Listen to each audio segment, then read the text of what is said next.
esse processo de melhoramento de soja, só para dar um pouquinho de contexto, ele é mais ou menos assim, que nem, por exemplo, quando você vai fazer uma raça nova de cachorro, eu tenho uns cachorrinhos aqui, inclusive, né?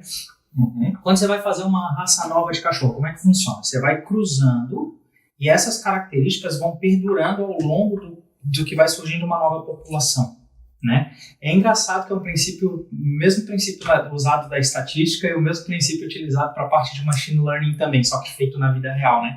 Então você vai cruzando diferentes características de soja. Então você tem um objetivo a ser atingido. No caso dos cachorrinhos, você tem objetivos de características físicas que você quer chegar nessa característica. E no caso da soja, existe também, às vezes, uma folhagem um pouco mais alta ou mais baixa para evitar acamamento, que a gente fala, né, que é a soja cair, por exemplo. Existe a parte de resistência à doença de soja, então tem muita doença, tipo nematóide de cisto, olho de rã, várias doenças que podem acontecer tanto na folha quanto na raiz da soja, que você não quer que isso perdure, você quer que aquela soja tenha uma resistência a esse tipo de doença. Então vai se fazendo esses cruzamentos, leva mais ou menos 8 anos para você ter uma nova variedade de soja, chama variedade, né? Essa semente. E, cara, é engraçado que é um universo todo novo, assim, você vai conhecendo, né? Eu nunca tinha tido contato com isso, caí, porque eu fui pela parte da tecnologia, que eu acabei parando lá dentro, mas é engraçado que você conhece e vê que se abre todo mundo, assim, você não tinha ideia de que aquilo existia. E esse processo não tem nada a ver com transgênicos, é um processo de seleção artificial mesmo. Legal que perguntou isso, porque sim e não. O que acontece? Esse processo diretamente não tem a ver com transgênico. Esse processo ele já existe há muitos anos, né? Desde a parte quando a gente antigamente tirava, por exemplo, um galho de uma cerejeira e botava numa laranjeira, fazia um enxerto.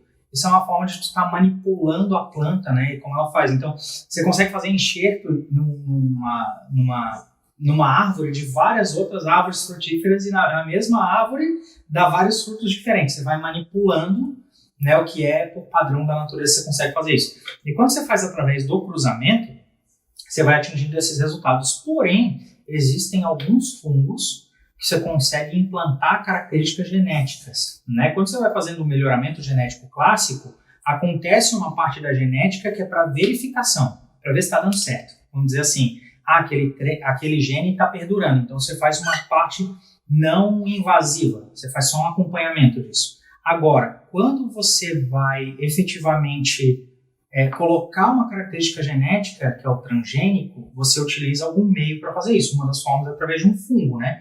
Então você pega eu não sei exatamente, porque eu não era um pesquisador disso, né, exatamente o procedimento lá, mas pelo que eu entendi, você pega a característica da planta que você quer e através de um fungo essa característica é carregada para outra planta.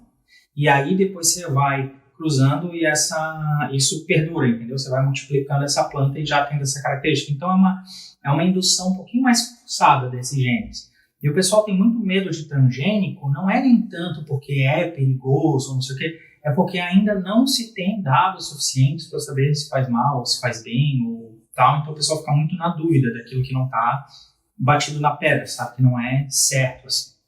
Então, por isso, quando você faz o cruzamento artificial, costuma ter um processo natural, no fim das contas, né? Mas é pelo mesmo processo que a gente chega nas variantes, tipo, o do milho de hoje em dia, por exemplo, que é super diferente do milho de 200 anos atrás, né? Perfeito. Tanto que a gente olha um pé de milho, uma foto de um pé de milho de começo do século XIX, final do século XIX, começo do século XX, quase não reconhece que aquilo é milho, né? E a gente consegue chegar nas características que tem hoje.